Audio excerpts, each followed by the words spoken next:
ونعوذ بالله من شرور أنفسنا ومن سيئات أعمالنا من يهده الله فلا مضل له ومن يضلله فلا هادي له أشهد أن لا إله إلا الله وحده لا شريك له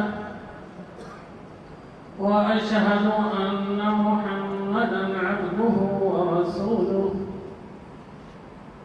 أما بعد فأعوذ بالله من الشيطان الرجيم بسم الله الرحمن الرحيم قل إن كنتم تحبون الله فاتبعوني يحببكم الله ويغفر لكم ذنوبكم والله غفور رحيم صدق الله العظيم سبحانك لا علم لنا إلا ما علمتنا إنك أنت العليم الحكيم سبحان ربك رب العزة عما يصفون وسلام على المرسلين والحمد لله رب العالمين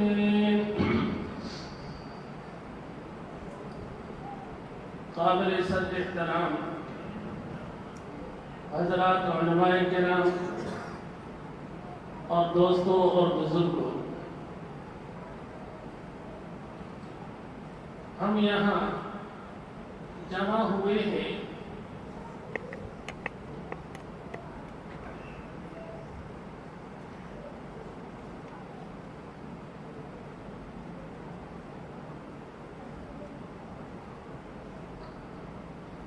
دیکھ لیا پہلے آدھا گھنٹہ انہوں نے تلاوت کی اس وقت بھی تو آپ انہیں دیکھ ہی رہے تھے۔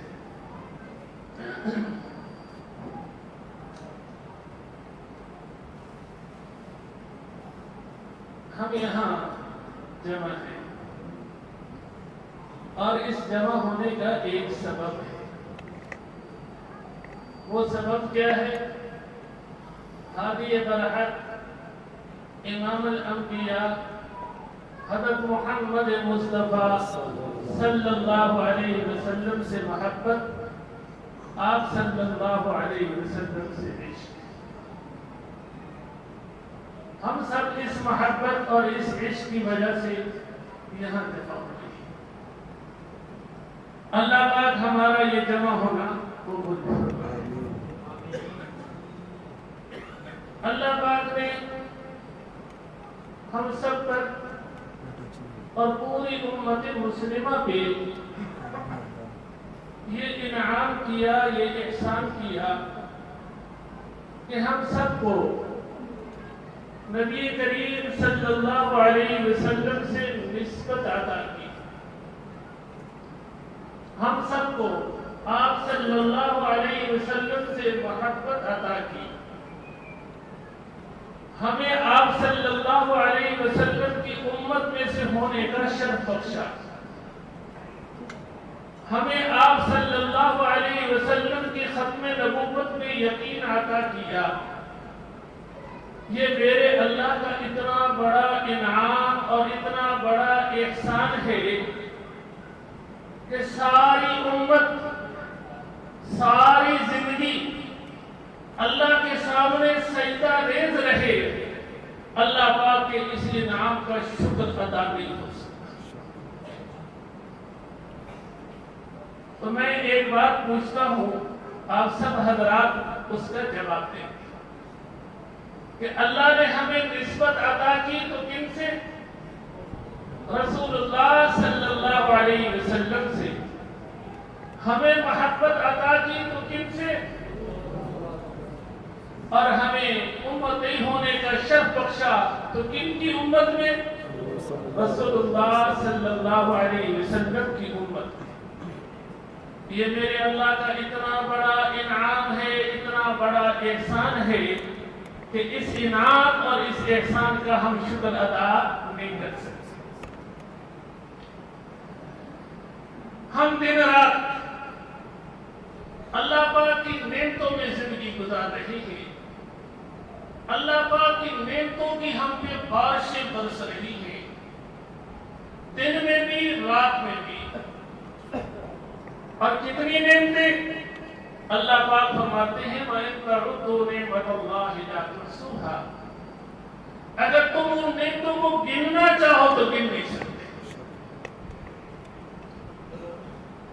دیکھیے میرے اللہ نے ہمیں دیکھنے کے لیے آنکھیں عطا کی ہیں، ہمیں سننے کے لیے کان عطا کیے ہیں، بولنے کے لیے زبان عطا کی ہے، چلنے کے لیے پاؤں عطا کیے ہیں، پکڑنے کے لیے ہاتھ عطا کیے ہیں، سمجھنے کے لیے عقل عطا کی ہے. اگر اللہ پاک ہمیں آنکھیں نہ دیتے تو ہم کیا ہوتے؟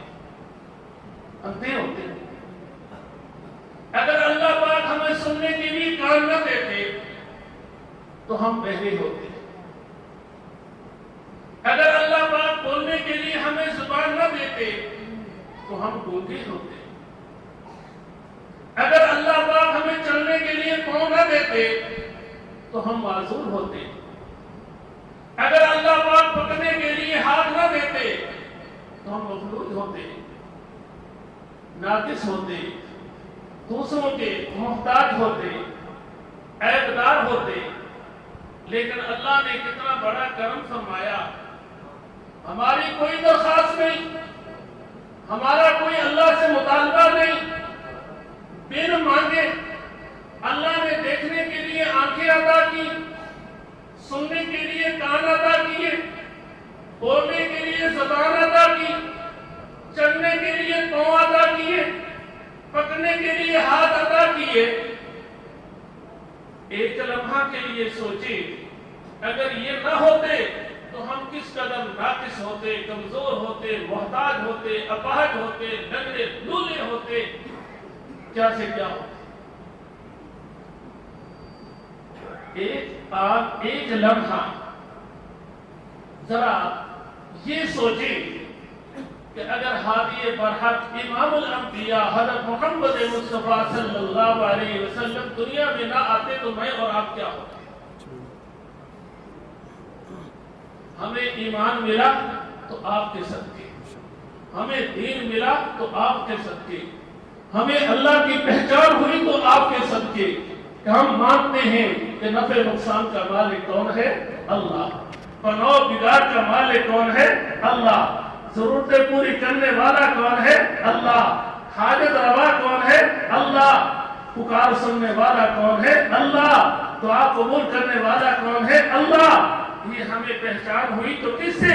آپ صلی اللہ علیہ وسلم کے صدقے. ہمیں قرآن ملا تو آپ کے صدقے، دنیا کی نعمتیں آپ کے صدقے، آخرت کی نعمتیں آپ کے صدقے، یہ سب کچھ آپ کے صدقے ملا ہے. تو یہ میرے اللہ کا کتنا بڑا انعام ہے جو اللہ پاک نے انسانوں پہ کیا ہے. سید نفیس الحسینی شاہ صاحب رحمہ اللہ تعالیٰ کی ایک نظم ہے، اس میں سے ایک شعر غم نہ ہوتا عام نہ جایا، خلقت میٹھی نیند نہ سوتی صلی اللہ علیہ وسلم. اگر آپ کی ولادت نہ ہوتی، اگر آپ دنیا میں تشریف نہ لاتے تو دنیا کو سکون نصیب نہ ہوتا.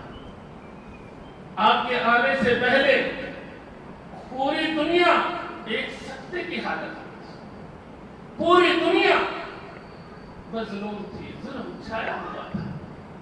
آپ آئے تو دنیا کو سکون کی نیند سونا نصیب ہوا، راحت اور چین نصیب ہوا.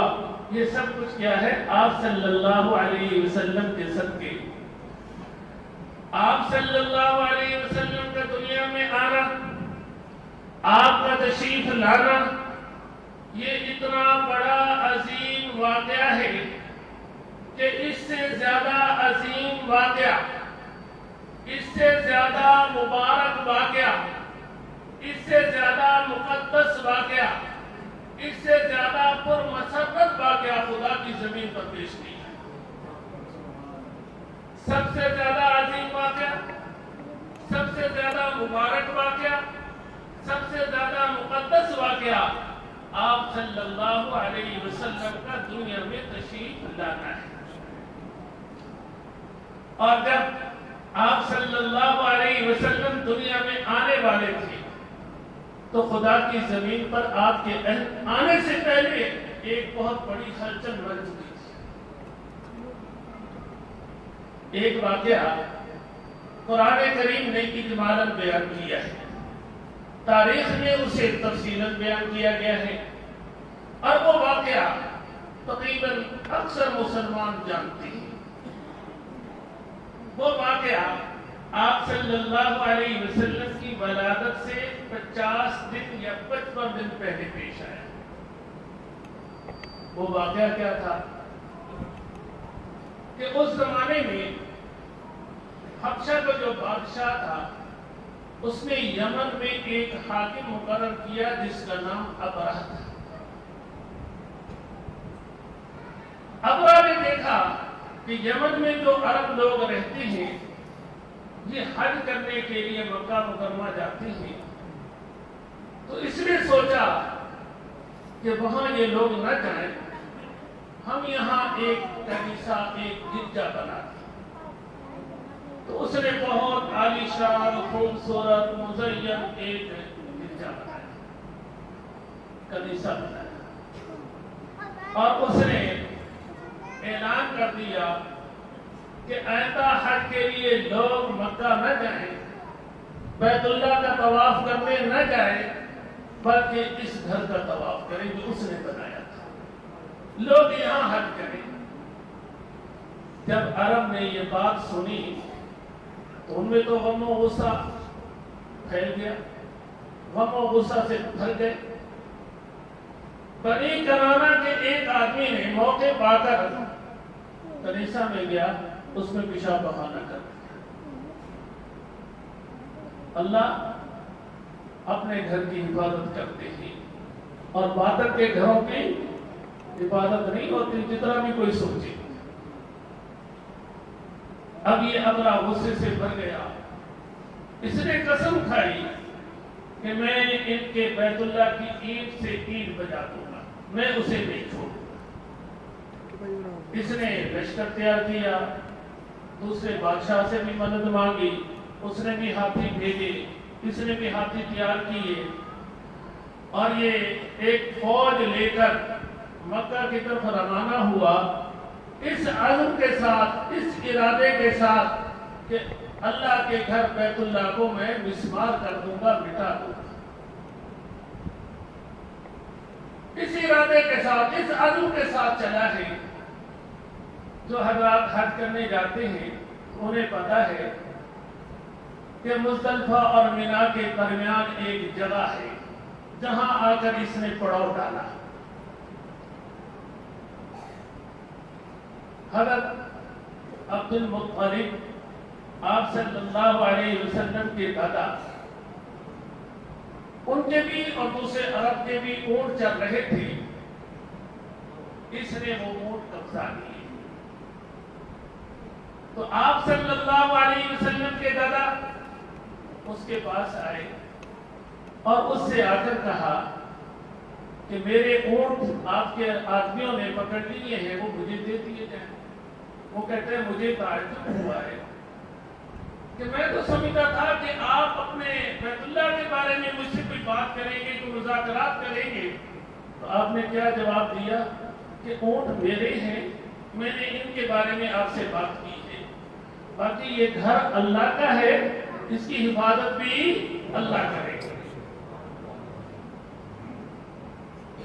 چنانچہ اونٹ اس نے دے دیے، تو آپ کے دادا نے اونٹوں کا کیا کیا، وہ سارے کے سارے اونٹ جو 200 اونٹ تھے بیت اللہ کی نظر کر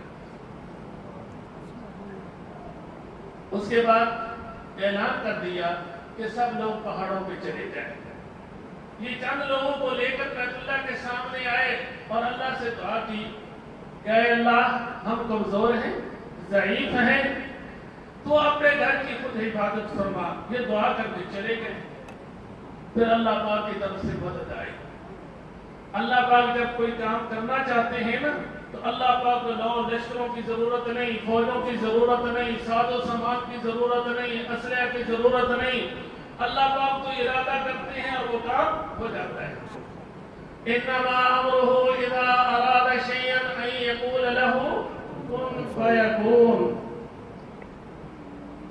اللہ کی شان. اللہ نے پرندے بھیجے، ان کے پاس 3 کنکر، ایک چونچ میں اور 2 پنجوں میں. لکھا ہے کہ وہ پرندے جس پر بھی کنکر پھینکتے وہ اس کے بدن کو چیرتی ہوئی زمین میں چلی جاتی. اکثر تو وہاں مارے گئے. ابرا جو ہے وہ وہاں سے بچ نکلا کیونکہ اللہ نے اسے نشان عبرت بنانا تھا. تو اس کے بدن میں چیچک کے دانے نکلے، پیٹ پڑ گئی، اس کے اعضاء گل گل کر خود گرنے لگے، یہاں تک کہ آخر میں اس کا سینہ پھٹا، اس کا دل سینے سے باہر آیا. مانی کہ اللہ پاک مجھے 10 بیٹے عطا کر دیں اور 10 کے 10 میرا دستے بازو بن جائے تو میں ان 10 میں سے ایک کو اللہ کے نام پہ ذبح کر دوں گا، قربان کر دوں گا. یہ نظر مانی گئی. اللہ نے بیٹے عطا کر دیے. بیٹے بڑے ہو گئے. ایک روز حرم میں سوئے ہوئے ہیں، خواب دیکھا کہ اپنی وہ نظر پوری کرو جو اس گھر کے رب کے نام مانتی ہے. خواب سے بیدار ہوئے، سمجھ گئے. ایک بار ذرا توجہ اور دھیان سے سننا. ہم میں کوئی چھوٹی موٹی پریشانی آتی ہے نا تو ہم بھی نظر مان لیتے ہیں کہ نفل پڑھیں گے، ہاں جی روزہ رکھیں گے یا کچھ صدقہ خیرات کریں گے. جب مصیبت ٹل جاتی ہے تو ہم نظر بھول جاتے ہیں. لیکن وہ بیٹا ذبح کرنے کی نظر ہے، بھولے نہیں. بیٹوں کو جمع کیا اور ان کے سامنے اپنی نظر رکھی تو سب نے ایک ہی جواب دیا کہ آپ اپنی نظر پوری کریں. اب انہوں نے پورا اندازی کی تو پورا آپ صلی اللہ علیہ وسلم کے والد ماجد کے نام نکلا. انہیں لیا، قربان گاہ کی طرف چل پڑے تو بہنیں دیکھ کر رونے لگی. بہنیں تو بہنیں ہوتی ہیں. ایک بہن نے اپنے ابا سے درخواست کی کہ آپ ایسا کریں کہ 10 اونٹوں اور بھائی کے درمیان پورا اندازی کریں. اگر پورا اونٹوں کے نام نکل آئے تو اونٹ ذبح کر دینا. انہوں نے ایسا کیا لیکن پورا جو ہے آپ کے والد ماجد عبداللہ ہی کے نام نکلا. پھر انہوں نے 10 اونٹوں کا اضافہ کیا، پھر پورا اسی نام نکلا.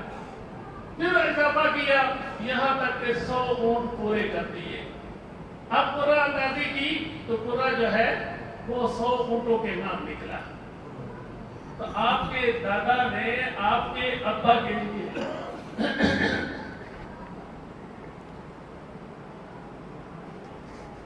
100 اونٹوں کی قربانی پیش کی. اسی وجہ سے آپ کو ذبیحین کہتے ہیں، ابن الذبیحین کہتے ہیں.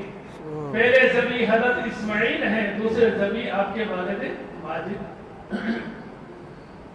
تو آپ صلی اللہ علیہ وسلم جب دنیا میں تشریف لائے، آپ کی ولادت ہوئی تو عثمان بن ابی العاص کی والدہ محترمہ وہ بیان کرتی ہے کہ میں اس وقت حضرت آمنہ کی خدمت میں موجود تھی. میں نے گھر میں ایک نور دیکھا جس سے پورا گھر مشرق ہو گیا.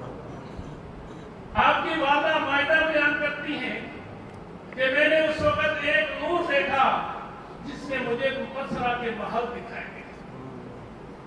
اور اس وقت یہ واقعہ بھی پیش آیا کہ کسرا کے محل میں زلزلہ آیا، 14 کنکریں گر گئے. اور یہ واقعہ بھی پیش آیا کہ ان کا ایک دریا تھا جو بہت مشہور تھا، وہ خشک ہو گیا.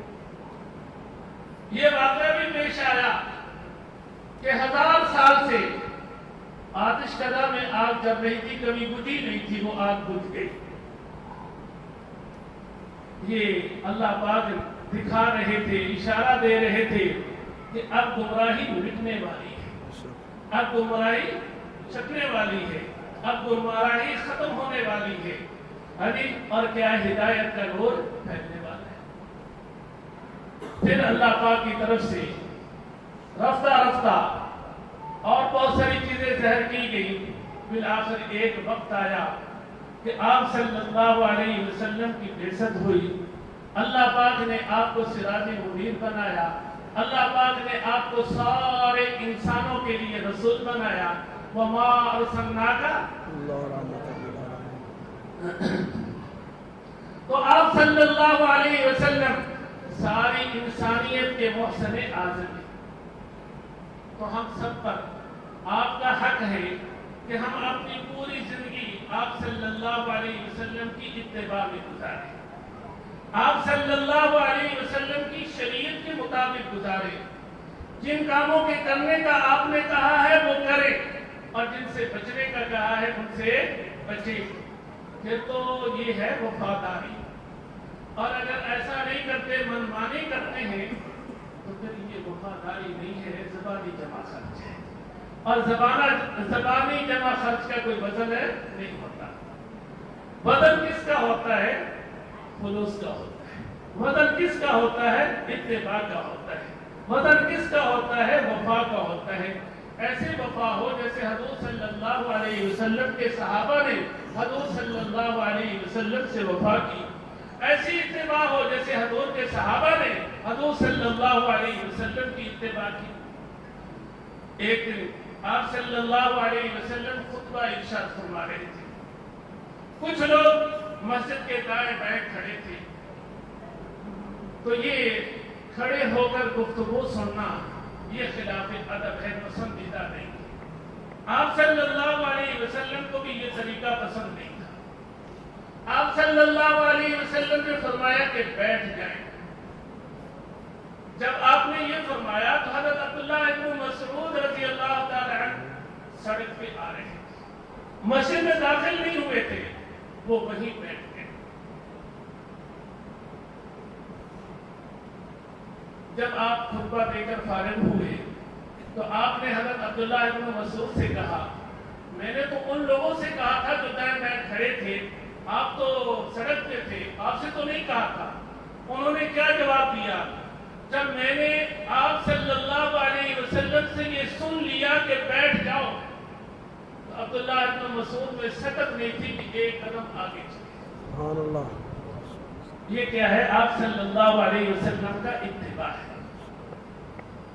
جب حضرت عثمان رضی اللہ تعالیٰ عنہ کو سفیر بنا کر مکہ مکرمہ بھیجا گیا، یہ اپنے چچا زاد بھائی کے ہاں رات ٹھہرے، دن میں مذاکرات کے لیے سرداروں کے پاس جانے لگے، تو اس نے کہا، میزبان نے کہا کہ یہاں جس کی تہبند جتنی نیچے ہو اتنا اسے عزت کی نظر سے دیکھا جاتا ہے، اتنا اس کا احترام کیا جاتا ہے، اتنا اس کا خیال کیا جاتا ہے، تو آپ تھوڑی سی تہبند نیچے کر لیں۔ حضرت عثمان نے کوئی لمبی چوڑی تقریر نہیں کی، کیا کہا؟ لا ہاکذا رضا رسول اللہ صلی اللہ علیہ وسلم، میں ایسے نہیں کروں گا۔ کیوں نہیں کروں گا؟ کہ میرے رسول صلی اللہ علیہ وسلم کی رضا تو اس طرح ہوتی ہے، یعنی نسب دلی پر ہوتی ہے۔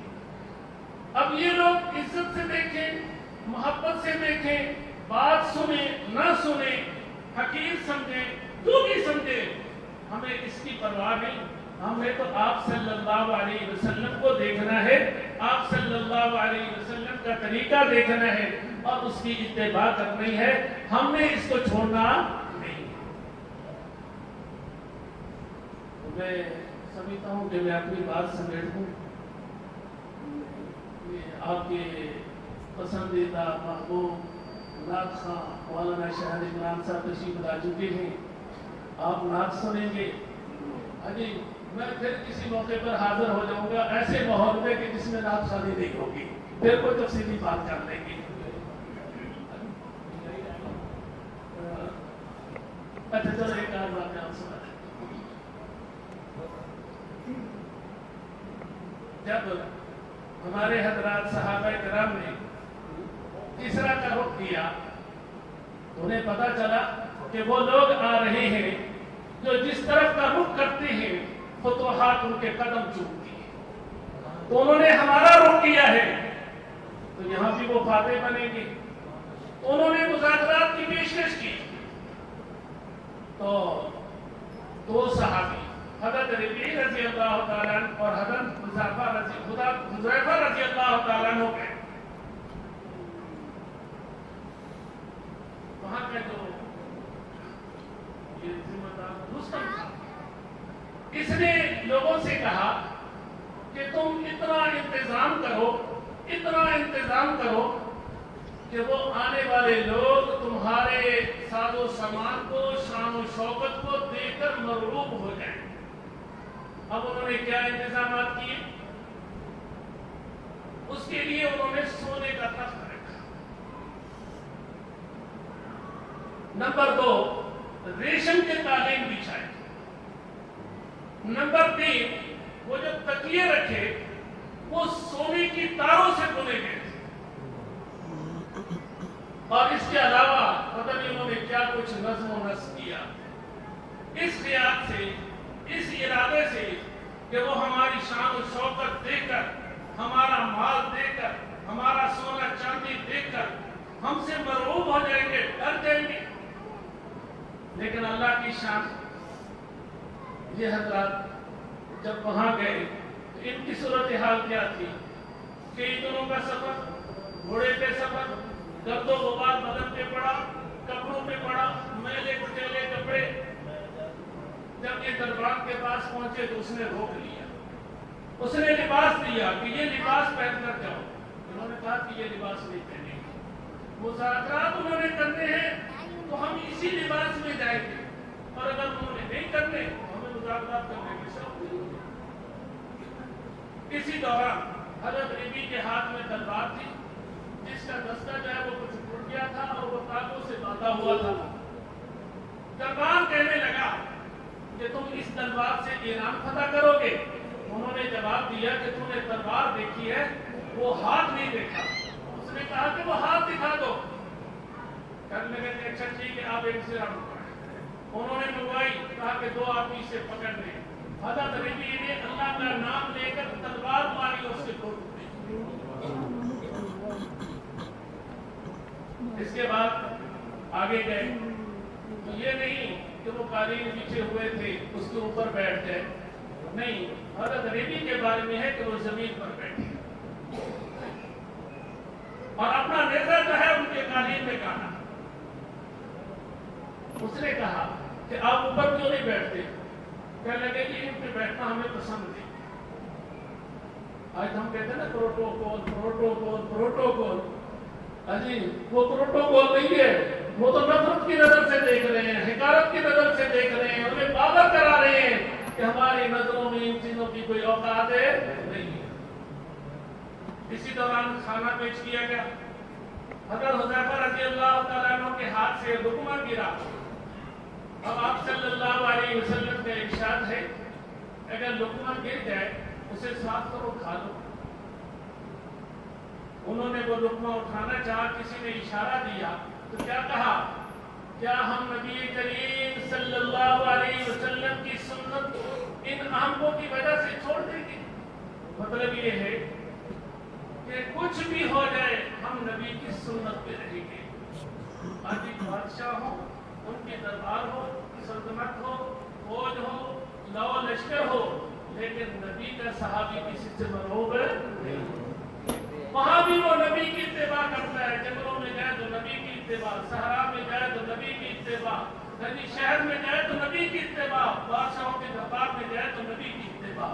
ہمارا بھی یہی حال ہونا چاہیے، ہم گھر میں ہوں تو نبی کی اتباع، بازار میں ہوں تو نبی کی اتباع، دوست احباب میں ہوں تو نبی کی اتباع، تقریب میں ہوں تو نبی کی اتباع۔